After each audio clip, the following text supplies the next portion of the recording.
Don't lift your baby ಮುಂದೆಯಿಂದ ಈ ರೀತಿ ಹಿಂದೆ ಹೆಣ್ಮಕ್ಳಿಗೆ ಈ ರೀತಿ ಮಕ್ಳನ್ನ ಬಮ್ನ ಎತ್ತಿ ಆಮೇಲೆ ಡೈಪರ್ ನಾವು ತೊಳೆದ್ಬಿಟ್ಟು ಕರ್ಕೊಂಡ್ ಬರೋದ ಕತ್ ನಿಂತ ಮೇಲೆ.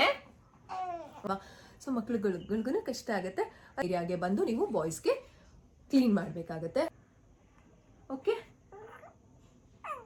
ಓಕೆ ಹೋದ್ರೆ ಯೂರಿನರಿ ಟ್ರ್ಯಾಕ್ ಇನ್ಫೆಕ್ಷನ್ಸ್ ಆಗುವಂತಹ ಚಾನ್ಸಸ್ ಇರುತ್ತೆ. ಯಾವತ್ತೂ ನೀವು ಮಗು ಕಕ್ಕ ಮಾಡಿದಾಗ ಸೊ ಆ ತಪ್ಪನ ಮಾಡಬಾರ್ದು. ಮಗುನ ಈ ರೀತಿ ಟಿಲ್ಟ್ ಮಾಡಿ.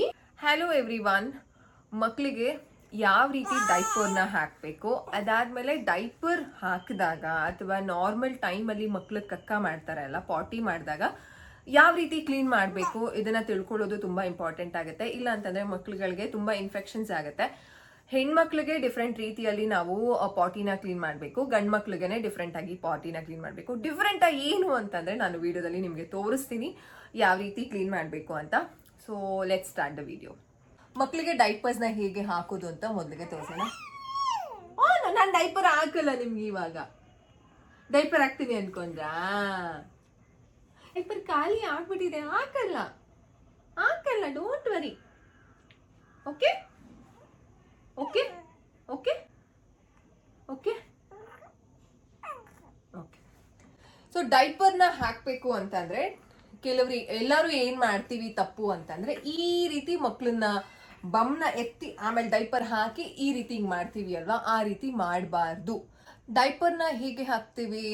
ಡೈಪರ್ನ ತಗೊಳ್ತೀವಿ, ಹೀಗೆ ಮಗು ಕಾಲ್ನ ಎತ್ತಿ ಹಿಂಗ್ ಹಾಕ್ತಿವಿ ಅಲ್ವಾ. ಸೊ ಆ ತಪ್ಪನ ಮಾಡಬಾರ್ದು. ಏನ್ ಮಾಡ್ಬೇಕು ಅಂತಂದ್ರೆ ಎಲ್ಲಿ ನೀವು ಡೈಪರ್ನ ಹಾಕ್ತೀರಾ ಆ ಪ್ಲೇಸ್ ಅಲ್ಲಿ ನೀವು ಡೈಪರ್ನ ಇಟ್ಬಿಟ್ಟು ಮಗುನ ಮಲ್ಸೋದು, that is the safest option. And one more option ಯಾವ ರೀತಿ ಅಂತಂದ್ರೆ ಮಗುನ ಈ ರೀತಿ ಟಿಲ್ಟ್ ಮಾಡಿ ಡೈಪರ್ನ ಹಾಕಿ ಅದಾದ್ಮೇಲೆ ಮಗುನ ಡೈಪರ್ ಮೇಲೆ ಮಲಗಿಸಿ you can put the diaper.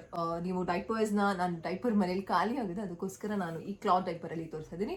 More or less same ಬರುತ್ತೆ. ಅಥವಾ ಈಗ ಎಲ್ಲಾನು ಟೇರಬಲ್ ಬರುತ್ತೆ ಅಲ್ವಾ, ಸೊ ಅದನ್ನ ನಾರ್ಮಲ್ ಈ ರೀತಿ ಪ್ಯಾಂಟ್ ತರ ಚಡ್ಡಿ ತರ ಹಾಕ್ಬೋದು.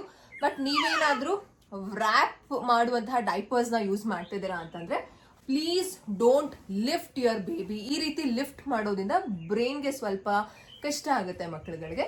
That is one. ಡೈಪರ್ನ ಹೇಗೆ ಹಾಕ್ಬೇಕು ಅಂತ. ಎಂತ ನಿಮ್ದ ಅಂತ ನಿಮ್ದ ಶಿಬ್ಬ. ಓಕೆ, ನೆಕ್ಸ್ಟ್ ಇಸ್ ಮಕ್ಕಳು, ಹೆಣ್ಮಕ್ಳು. ಈಗ I am talking about the ಲಿಟಲಿ ಪಾಟಿ ಮಾಡಿದಾಗ ಯಾವ ರೀತಿ ವಾಶ್ ಮಾಡಬೇಕು. ಲಿಟಲಿ ಅಂತಂದ್ರೆ ಹೆಣ್ಮಕ್ಳು ಪಾಟಿ ಮಾಡಿದಾಗ ಯಾವ ರೀತಿ ವಾಶ್ ಮಾಡಬೇಕು ಅಂತಂದ್ರೆ ಅಗೇನ್ ಸೇಮ್. ಇದು ಸ್ವಲ್ಪ ಹಿಂಗ್ ಕಾಲ್ ಎತ್ತಿಟ್ಕೊಂಡು ಈ ರೀತಿ ಬಮ್ ಇರುತ್ತೆ, ಹಿಂಗ್ ತೋರಿಸ್ತೀನಿ. ಸೊ ಕಾಲ್ ಹಿಂಗ್ ಎತ್ತಿಟ್ಕೊಂಡು ಬಮ್ ಇರುತ್ತೆ ಅಲ್ವಾ, ಯಾವತ್ತೂ ನೀವು ಮಗು ಕಕ್ಕ ಮಾಡಿದಾಗ ಬ್ಯಾಕ್ ಇಂದ ಫ್ರಂಟ್ ಬರಬೇಡಿ. ಅರ್ಥ ಮಾಡ್ಕೊಳ್ಳಿ, ಬ್ಯಾಕ್ ಇಂದ ಫ್ರಂಟ್ಗೆ ಈ ರೀತಿ ಬರಬಾರ್ದು.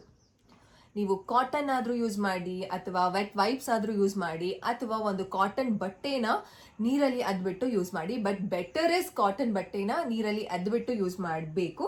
ಅಥವಾ ನೀವು ಒಂದು ಕಾಟನ್ ನ ಬಳಸ್ಬೋದು. ಯೂಶಲಿ ನಾನು ಲಿಟಲ್ ಎ ಪಾಟಿಗಳನ್ನ ವೈಪ್ ಮಾಡೋದು ಈ ರೀತಿ ಕಾಟನ್. ಒಂದ್ ಇಷ್ಟಪ್ಪ ಕಾಟನ್ ಇಟ್ಕೊಂಡ್ಬಿಟ್ರೆ ಸಾಕಾಗ್ಬಿಡತ್ತೆ. ಯಾವ ರೀತಿ ಅಂತಂದ್ರೆ ಈಗ ಪಾಟಿ ಮಾಡಿದ್ದಾರೆ ಅಂತ ಅನ್ಕೊಳ್ಳಿ, ಹೀಗೆ ಫ್ರಂಟು ಬ್ಯಾಕ್ ಈ ರೀತಿ ವೈಪ್ ಮಾಡ್ಬೇಕಾಗತ್ತೆ. ಅರ್ಥ ಮಾಡ್ಕೊಳ್ಳಿ, ಮುಂದೆಯಿಂದ ಈ ರೀತಿ ಹಿಂದೆ ಹೆಣ್ಮಕ್ಳಿಗೆ ಇಲ್ಲಿ ಬ್ಯಾಕ್ ಇಂದ ಹಿಂಗ್ ಒರೆಸ್ಬಾರ್ದು. ಮೇಲಕ್ಕೆ ಅವರ ವಜೈನ ಏನಿರತ್ತೆ, ಅವರ ವಲ್ವ ಏನಿರತ್ತೆ ಅಲ್ಲಿಗೆ ಈ ಒಂದು ಪಾಟಿ ಅಂಶನ, ಅದರಲ್ಲಿ ಬ್ಯಾಕ್ಟೀರಿಯಾ ಇರುತ್ತೆ, ಇದರಿಂದ ಯೂರಿನರಿ ಟ್ರ್ಯಾಕ್ ಇನ್ಫೆಕ್ಷನ್ ಆಗುತ್ತೆ. ಹೆಣ್ಮಕ್ಳಿಗೆ ಏನಾದ್ರೂ ನಾವು ಬ್ಯಾಕ್ ಇಂದ ಹೀಗೆ ಮುಂದಕ್ಕೆ ಮಾಡಿದ್ರೆ ಅವರ ವಜೈನಾಗ ಏನಾದ್ರೂ ಫೀಸಸ್ ಅಂತ ಹೇಳ್ತೀವಿ, ಪಾಟಿಯಲ್ಲಿ ಇರುವಂತಹ ಸ್ವಲ್ಪ ಕಣ ಏನಾದ್ರೂ ವಜೈನಾಗೆ ಹೋದ್ರೆ ಯೂರಿನರಿ ಟ್ರ್ಯಾಕ್ ಇನ್ಫೆಕ್ಷನ್ಸ್ ಆಗುವಂತಹ ಚಾನ್ಸಸ್ ಇರುತ್ತೆ. That is important to notice. And next ಏನ್ ಮಾಡ್ಬೇಕು ಅಂತಂದ್ರೆ ನೀವು ಮೊದಲನೇದಾಗಿ ಫ್ರಂಟ್ ಟು ಬ್ಯಾಕ್ ಮಾಡ್ತೀರಾ. ಫ್ರಂಟ್ ಟು ಬ್ಯಾಕ್ ಅಂತಂದ್ರೆ ವಜೈನಾ ಇಂದ ಹೀಗೆ.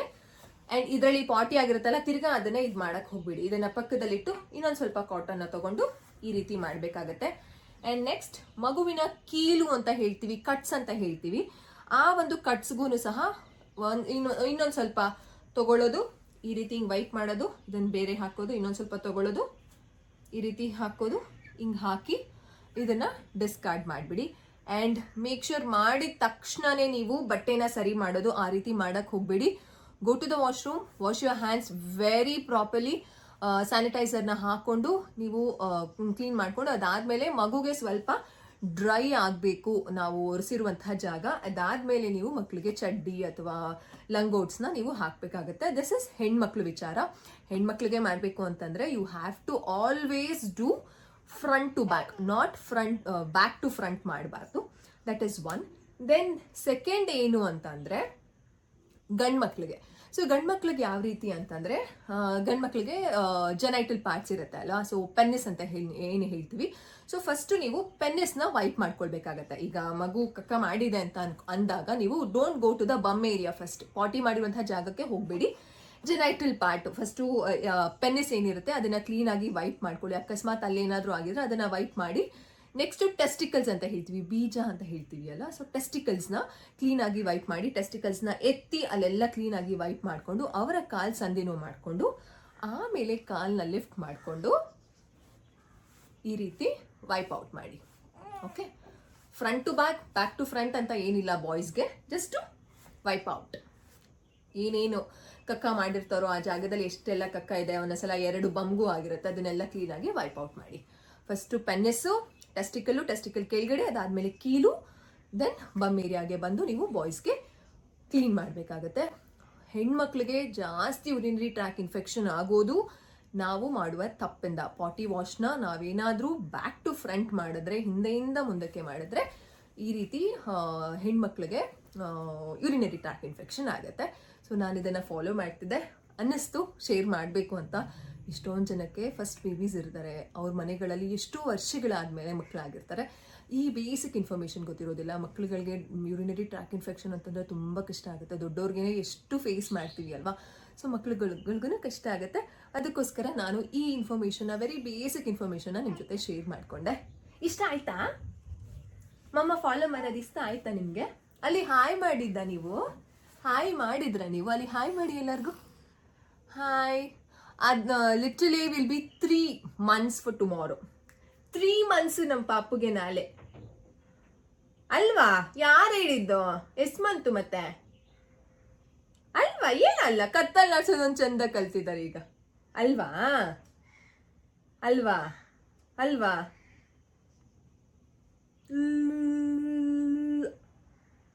ಹೆಂಗಪ್ಪ ಮಾಡೋದು ನೀವು?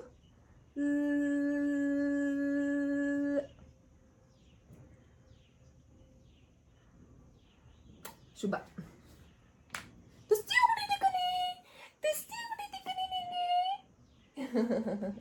ಓಕೆ, ಸೊ ಈ ಟಿಪ್ಸ್ನೆಲ್ಲಾನು ಫಾಲೋ ಮಾಡಿ. ಆ್ಯಂಡ್ ಡೈಪರ್ ಬಳಸ್ತಿದ್ದೀರಾ ಅಂತಂದರೆ ದಯವಿಟ್ಟು ಮಗು ಈಗ ಹಾಕಿದ್ದೀರಾ ಪಟ್ಟಂತ ಕಕ್ಕ ಮಾಡಿಬಿಡ್ತು ಅಂತಂದರೆ ದಯವಿಟ್ಟು ಅದನ್ನು ಡಿಸ್ಕಾರ್ಡ್ ಮಾಡಿ. ಯಾಕಂತಂದರೆ ಅಲ್ಲಿ ಅಂದ್ರೆ ಮಗು ಪಾಟಿ ಪಾಸ್ ಮಾಡಿದಾಗ ಬ್ಯಾಕ್ಟೀರಿಯಾ ಇರುತ್ತೆ, ಅದೆಲ್ಲ ಬಮ್ಮಿಗೆ ಹೋಗಿ ಒಂಥರ ತುಂಬ ಬರ್ನಿಂಗ್ ಸೆನ್ಸೇಷನ್ ಜಾಸ್ತಿ ಆಗುತ್ತೆ, ಉರಿ ಆಗುತ್ತೆ. ಅದರಿಂದನೇ ಡೈಪರ್ ರ್ಯಾಷಸ್ ಜಾಸ್ತಿ ಆಗೋದು. ಇಮಿಡಿಯೇಟ್ ಆಗಿ ನೀವು ಮಗುಗೆ ಡೈಪರ್ ಚೇಂಜ್ ಮಾಡಿಬಿಡಿ. ನೀವು ಬಟ್ಟೆ ಏನಾದರೂ ಬಳಸ್ತಿದ್ದೀರಾ ಅಂತಂದರೆ ಈ ರೀತಿ ಕಾಟನ್ನ ಬಳಸೋದು ತುಂಬ ಒಳ್ಳೆಯದು. ವೆಟ್ ವೈಪ್ಸ್ನ ಏನೂ ಅನಿವಾರ್ಯನೇ ಇಲ್ಲ, ಏನಂತ ಹೇಳೋದು, ಏನು ಬೇರೆ ಚಾನ್ಸೇ ಇಲ್ಲ. ಅಂತಹ ಟೈಮಲ್ಲಿ ಮಾತ್ರ ನೀವು ವೆಟ್ ವೈಪ್ಸ್ನ ಯೂಸ್ ಮಾಡಿ. ಇಲ್ಲ ಅಂತಂದರೆ ಕಾಟನ್ ಅಥವಾ ಒಂದು ಕಾಟನ್ ಕ್ಲಾತ್ನ ಬಿಸಿನೀರಲ್ಲಿ ಅದ್ದು ನೀವು ಇದು ಮಾಡ್ಬೋದು. ಮಗುಗೆ ಕತ್ ನಿಂತಿದೆ ಅನ್ನುವಂತಹ ಸಮಯಕ್ಕೆ ನೀವು ಈ ಕಾಟನು ನಿಮಗೆ ಬೇಡ ಆ್ಯಂಡ್ ವೆಟ್ ವೈಪ್ಸು ಬೇಡ, ಜಸ್ಟ್ ವಾಶ್ರೂಮ್ ಕರ್ಕೊಂಡು ಹೋಗಿ ಅಲ್ಲೇ ವಾಶ್ ಮಾಡಿ. That is the best. ನಾವು ಸರಿಯಾಗಿ ಅಕಸ್ಮಾತ್ ಕೈ ತೊಳ್ಕೊಂಡಿಲ್ಲ ಅಂತಂದರೆ ಮಕ್ಕಳುಗಳಿಗೆ ಹ್ಯಾಂಡ್ ಐದು ಇನ್ಫೆಕ್ಷನ್ ಬರುತ್ತೆ ಗೊತ್ತಾ ಇವಾಗ. ಹ್ಯಾಂಡ್ ಮೌತ್ ಇನ್ಫೆಕ್ಷನ್ ಅಂತ ಹೇಳ್ತೀವಿ, ಅದನ್ನ ಡಿಸೀಸ್ ಅಂತ ಹೇಳ್ತಾರೆ. ಹ್ಯಾಂಡ್ ಮೌತ್ ಫೂಟ್ ಡಿಸೀಸ್ ಅಂತ ಹೇಳ್ತಾರೆ. ಸೊ ಅದೆಲ್ಲ ಬರುತ್ತೆ, ಪಿಂಪಲ್ಸ್ ಆಗುತ್ತೆ, ರ್ಯಾಷಸ್ ಆಗುತ್ತೆ, ಇನ್ಫೆಕ್ಷನ್ಸ್ ಆಗುತ್ತೆ. ಅದೆಲ್ಲ ಏನೂ ಬೇಡ. ಕತ್ ನಿಂತಿದ ತಕ್ಷಣ ಜಸ್ಟ್ ವಾಶ್ರೂಮ್ ಕರ್ಕೊಂಡು ಹೋಗಿ ಕ್ಲೀನಾಗಿ ತೊಳೆದ್ಬಿಟ್ಟು ಕರ್ಕೊಂಡು ಬಂದ್ಬಿಡಿ. ನಾವು ತೊಳೆದ್ಬಿಟ್ಟು ಕರ್ಕೊಂಡು ಬರೋದ ಕತ್ ನಿಂತ ಮೇಲೆ? ಓಕೆ, ಹಾಗೆ ಮಾಡ್ತೀನಿ ಪಾಪ. ಸೊ ವಿಡಿಯೋ ಇಷ್ಟ ಆಗಿದೆ ಅಂತ ಅನ್ಕೊಂಡಿದ್ದೀನಿ. ವಿಡಿಯೋ ಇಷ್ಟ ಅಂದರೆ ಹೊಸ ಬೇಬೀಸ್, ನ್ಯೂ ಬಾರ್ನ್ ಬೇಬೀಸ್ ಇರುವಂತಹ ಮನೆಗಳಿಗೆ ನಿಮ್ಮ ಫ್ರೆಂಡ್ಸ್ ಆ್ಯಂಡ್ ಫ್ಯಾಮಿಲಿಗೆ ಶೇರ್ ಮಾಡಿ. ಹೆಲ್ಪ್ ಆಗುತ್ತೆ ಅವ್ರಿಗೆ. ಯಾಕಂತಂದರೆ ಇದೆಲ್ಲ ಬೇಸಿಕ್ ಇನ್ಫಾರ್ಮೇಷನ್ ನಾವು ತಿಳ್ಕೊಂಡಿರ್ಬೇಕಾಗುತ್ತೆ. ನೆಕ್ಸ್ಟ್ ವಿಡಿಯೋದಲ್ಲಿ ಸಿಗೋಣ. Thanks for watching. Bye bye.